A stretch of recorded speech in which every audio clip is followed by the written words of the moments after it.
ప్రభుత్వం వైపు నుంచి ప్రజలకు ఏం కావాలో చెప్తున్నారు, ప్రజల వైపు నుంచి ప్రభుత్వానికి ఏం కావాలో చెప్పే పద్ధతి ఉంటే బాగుండేది కదా. అది కూడా చెప్పాలి కదా, వాస్తవమే ఉన్నట్టు 100% ప్రజలు ఏం కోరుకుంటున్నారు అనేది ప్రభుత్వానికి చెప్పాలి. తెలియజేయాలి. అది కూడా మంచి పాయింట్. ఎందుకంటే జీతం ఇచ్చేది ప్రజలే కాబట్టి అవును, వాళ్ళకి కావాల్సింది ఇవ్వాలనేది నేను ఒకటి కోరుకున్నా. అంటే అట్లాంటివి ఏముంటాయి అట్లా అంటే ప్రజలు ఇప్పుడు అంటే ఏం కోరుకుంటారని ప్రజలు ఏం కోరుకుంటున్నారు ఈ ప్రభుత్వాన్ని? ఇప్పుడు ఏమి కోరకముందే మన పాలకులు మనకు అన్నీ ఇస్తున్నారు. అంటే ఉదాహరణ కళ్యాణ లక్ష్మి జనం కోరలేదు నేను ఇచ్చిన, రైతు బంధు జనం అడగలేదు నేను ఇచ్చిన, దళిత బంధు జనం అడగలేదు నేను ఇచ్చిన అని ఆయన అన్నాడు, ఉచిత బస్సు సౌకర్యం జనం అడగలేదు నేను ఇచ్చిన అని ఈయన అంటాడు. అవును, అంటే ప్రజలేమీ కోరుకోకుండానే, ప్రజలేమీ అడగకుండానే ప్రజల అవసరాలను గుర్తించి పాలిస్తున్నటువంటి పాలకవర్గం మన కళ్ళ ముందు ఉన్నది, మనం చూస్తున్నాము, వాళ్ళు ఇస్తున్నారు, మనం తీసుకుంటున్నాము. సో ఇప్పుడు ప్రధానంగా అంటే సోషల్ మీడియా ఈ మానియా వచ్చిన తర్వాత అంటే ఈ పాటలు ఎటుపోతున్నాయి అంటే ఒక మంచి పాట వినాలంటే టైం చాలదు, ఇట్లా అనేస్తాం. ఒక మంచి విషయం వినాలంటే టైం చాలదు, ఇట్లా అనేస్తాం. ఇది ఎటు తీసుకుపోతుంది సమాజాన్ని అని. ఇప్పుడు మీరు ఇన్స్టాగ్రామ్ చూస్తే పక్కన ఉన్న మనుషులు ఎవరిని చూడము, ఒకసారి మొదలు పెట్టినామంటే ఎంత టైం తింటుందో కూడా తెలియదు. అడ్డగోల్ ఎట్లాంటి ముచ్చట్లు ఉంటాయంటే ఆడోళ్ళు కూడా దిగజారి ఏం మాట్లాడుతున్నారో, ఎందుకు ఎగురుతున్నారో, ఎందుకు చెప్తున్నారో ఏం అర్థం కాని పరిస్థితికి ఉన్నది. దీన్ని ఎట్లా చూస్తాం? మంచి విషయం నువ్వు గుర్తు చేసింది, చాలా చిన్న విషయం కాదు, చాలా పెద్ద సబ్జెక్ట్ ఉన్నది అది. ఇవాళ వాట్సాప్ యూనివర్సిటీ అనే పదం వచ్చింది. వాట్సాప్ అనేది ఒక యాప్ లాగానో లేకుంటే దాన్ని ఒక ఇది కాదు, వాట్సాప్ యూనివర్సిటీ. అంటే వాట్సాప్ అనేది ఒక విశ్వవిద్యాలయంగా మారింది. ఇవాళ తల్లిదండ్రులు చెప్పేటువంటి విషయాలు అవసరం లేదు పిల్లలకి, టీచర్స్ చెప్పేటువంటి విషయాలు అవసరం లేదు, లేకుంటే ఇంకెవరో సద్గురో సాధువో లేకుంటే తత్వవేత్తనో ఇట్లాంటి సైకాలజిస్టో ఎవ్వరు చెప్పాల్సినటువంటి అవసరం ఇవాళ లేదు ఈ సమాజానికి. పిల్లల కానించి అంటే 6 ఏళ్ళ పిల్లగాడి నుంచి 60 ఏళ్ళ దాకా ఎవరూ చెప్పాల్సినట్టు అవసరం లేదు. వానికి ఏది కావాలని ఇక్కడ ఎగరేస్తుంటాడు, అంతే చూస్తుంటాడు. వానికి 2 నిమిషాలు వానికి మంచిగా అనిపించింది అనుకో చూస్తాడు, లేదంటే మళ్ళీ తీస్తూనే ఉంటాడు. నువ్వు 24 గంటలు సరిపోవు.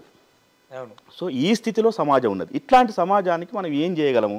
నేను చాలా చిత్రమైనటువంటి అంశం ఏంటంటే, ఒక చిన్న పిల్లాడిని వానికి మా అంటే 6-7 ఏళ్ళు ఏముంటాయో వాడు అత్త కొత్త కోడలైనటువంటి పాట పాడుతున్నాడు. వాడు దాన్ని అంటే ఏం పాడుతున్నాడు, అది అంత బూతు వాడు ఎట్లా పాడగలుగుతున్నాడు అనేది మనకు అర్థం కాదు.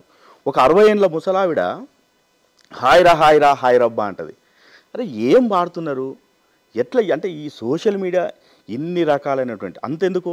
ఇప్పుడు కుర్చీ మడత పెట్టి అనేటువంటి ఒక లైను మహేష్ బాబు సినిమా పాటకు మకుటమై నిలిచింది. అలా దాన్ని మనం అందరం కూడా పిచ్చి పిచ్చిగా ఎంజాయ్ చేస్తున్నాం, ఎగురుతున్నాం, డ్యాన్స్ చేస్తున్నాం. ఇక జబర్దస్త్లో వచ్చేటువంటి స్కిట్స్ అయితే పాటలతో మిళితమై ఉంటాయి ప్రతిదీ కూడా. ఆ పాటలు మినహాయిస్తే వాళ్ళ మాటలు జుగుప్స కలిగిస్తాయి. పాట ఎక్కడైనా అది ఎంటర్టైన్మెంట్ చేయడంలో కానీ లేకుంటే చైతన్యాన్ని అందించడంలో కానీ పాట ప్రధానమైనటువంటి పార్శ్వం. మొత్తం సాహిత్య ప్రక్రియల్లో ప్రధాన భూమికను పోషించేటువంటిది పాట. మరి అట్లాంటి పాటని ఇలా ఎట్లా ఉపయోగిస్తున్నాము? నువ్వు ఏ సినిమా అంటే ముఖ్యంగా టీవీ సీరియల్స్లో కానీ సినిమాల్లో కానీ లేకుంటే ఇప్పుడు సోషల్ మీడియాలో కానీ పాట లేని ప్లేస్ లేదు. పాట లేకపోతే స్టార్ మహిళ కానీ జబర్దస్త్ కానీ ఇన్ని సంవత్సరాలుగా ప్రొలాంగ్ చేయడం సాధ్యం కాదు. వాటంటే గుంజుకొస్తున్నాయంటే పాటను తీసి పక్కన పెడితే ఎవడు చూడడు అవి. సో మరి అట్లాంటి పాటని ఇలా ఎంత దారుణంగా వాడుతున్నామంటే అంత దారుణంగా వాడుతున్నాము. పాట పాడడం ఏదో అమ్మటెంకన పాడుతున్నాడు, గోరటెంకన పాడుతున్నాడు, గదరన్న పాడాడు, ఇది కాదు పాట. ఎవరైనా పాడతారు. ఈ తెలంగాణ నేల మీద ప్రతి 10 మందిలో 8 మంది పాట పాడతారు, గుర్తుపెట్టుకోవాలి. ఇవాళ ఇంకా రామతార పాడుతున్నది, సుతార పాడుతున్నది, లేకుంటే ఇంకొక జానపద సింగర్ పాడుతున్నది, రేలారే గంగ పాడుతున్నది, లేకుంటే సారంగదర్య పాట. వీళ్ళు పాడడం కాదు, ఎవరిని కదిలించినా పాట పాడతారు అంటున్నా. కాకుంటే చాలా మంది పాడరు. మీరు కెమెరాల ముందుకు వస్తున్నారు, మీరు పాడుతున్నారు, ఫేమస్ అవుతున్నారు, ఫోకస్ అవుతున్నారు, రాత్రికి సెలబ్రిటీలు అవుతున్నారు. ఇదంతా ఒక పార్శ్వం. ఇది అంటే ఒక రకంగా మంచిగా ఉంది. ఇప్పుడు అంటే ఎక్కడో ఉన్న టాలెంట్ని కూడా బయటకు తీస్తుంది ఈ సోషల్ మీడియానే. అదొక మంచి జరుగుతున్నది, అంటే టాలెంట్ని తీయడానికి ఉపయోగపడుతున్నది. కానీ చాలా చెత్తని ఫేస్ చేయాల్సి వస్తున్నది ఈ టైంలోనే. ఇంకొకటి ప్రధానంగా నేను చెప్పదలుచుకున్నది అంటే జానపద పాట చాలా విలువైనది. కొన్ని వేల సంవత్సరాలు కాదు, భూమి అంటే మనిషి ఈ భూమి మీద పుట్టిన తర్వాత అంటే దాదాపు ఒక 5000 సంవత్సరాల నుంచి మనం ఆ చరిత్రను తీసుకున్నట్లయితే మనిషి మాట కన్నా ముందే పాట పుట్టిందని మన చరిత్రలో చదువుకున్నాం. పాట సెకండరీ, అది మాట సెకండరీ, పాటే ప్రైమరీ, ప్రధానమైనటువంటిది.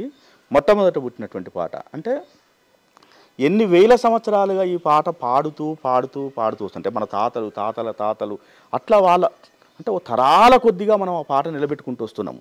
కానీ ఎవరు కూడా ఎన్నాడు కూడా వాళ్ళు ఈ పాట నాది, నేను రాసినాను, నేను పాడినాను ఎన్నడూ చెప్పుకోలే వాళ్ళు. వాళ్ళు పాడుతూ జనాన్ని రంజింపజేస్తూ ఈ సమాజానికి అందించారు. ఇవాళ ఈ యూట్యూబ్ల వల్ల, ఈ ఛానల్స్ వల్ల, వీటి వల్ల, ఈ యూట్యూబ్ ప్రధానంగా యూట్యూబ్ ఛానల్స్ వల్ల వాళ్ళు అంటే ఆ ఛానల్లో ఓన్ చేసుకోవాలి కాబట్టి ఏం చేస్తున్నారు, ఆ పాటని వాళ్ళ పేరు మీద రికార్డ్ చేసుకుంటున్నారు. జానపద పాటని తీసుకొని వాళ్ళ పేరు వేసుకుంటున్నారు. మరి మన తరాలకు అంటే మన ముందు తరాల వాళ్ళు ఎవరు అట్లా చేయలేదే. ఒకవేళ అట్లా చేస్తే మనం ఆ పాటను తీసుకునే వాళ్ళమా? ఇప్పుడు చాలామంది ఏం చేస్తారంటే ఈ పాట మా అమ్మమ్మ పాడింది నేను పాడినా అంటున్నాను. నువ్వు పాడితే నీది కాదు. ఆ జానపద పాటకు కొనసాగింపుగా నువ్వు ఒక 4 వాక్యాలు రాసిన ఆ పాట నీది కాదు. పాట అట్లా చాలామంది మన ముందు తరాల వాళ్ళు పాటకి కొనసాగింపుగా రాసిండ్రు, కొత్త కొత్త ట్యూన్లు చేసిండ్రు. అట్లా అయితేనే అది జానపదం. వాటికి మనం పేర్లు వేసుకోవడం అనేది అత్యంత దుర్మార్గమైనది. నేను చాలాసార్లు నేను చెప్తున్నది ఏంటంటే మూర్ఖంగా క్రూరంగా కూడా పంచాయతీలు వీటి మీద కేసులు. అదే కదా, నేను తెచ్చిన, నేను సేకరించిన అనే అంటే సేకరణ ఎప్పుడు సొంతం అవ్వదు అనే క్లారిటీ అంటే ఆ సేకరణ అనే దానికి కూడా అర్థం తెలవాలి కదా ఫస్ట్. ఇప్పుడు బిరుదురాజు రామరాజు మొట్టమొదట జానపద పాటల మీద ఆయన పిహెచ్డి చేసిండు. దాదాపు 50-60 సంవత్సరాల క్రితము బిరుదురాజు రామరాజు చేసినటువంటి పాటలు అని చాలా స్పష్టంగా రాసిండు. ఈ పాట ఫలానా నకరికల్లు ప్రాంతంలో ఫలానా సుగుణమ్మ వాడింది, లేకుంటే మల్లయ్య వాడిండు, ఇట్లా కలిసి అని వాళ్ళ పేర్లు ఇచ్చారు. అది బిరుదురాజు రామరాజు పాట కాదు. అది ఆ సుగుణమ్మ వాళ్ళది కాదు.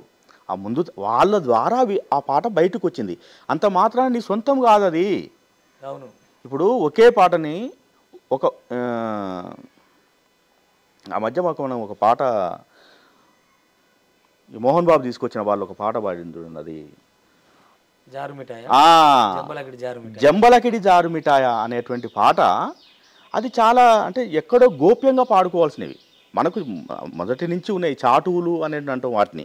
అంటే చాలా క్లోజ్డ్ సర్కిల్స్లో లేకుంటే కొన్ని అట్లాంటి సందర్భాల్లో ఒక 4 ముందు 5 ముందు పాడుకునేటువంటి పాటలు అవన్నీ. వాడు వస్తాడా అని వన్నె చీర కట్టుకుంటుని, వాడు రాకపోతే మలిసిపోయిలా పెట్టుకుంటుని. అది అట్లాంటి పాటలు అవి.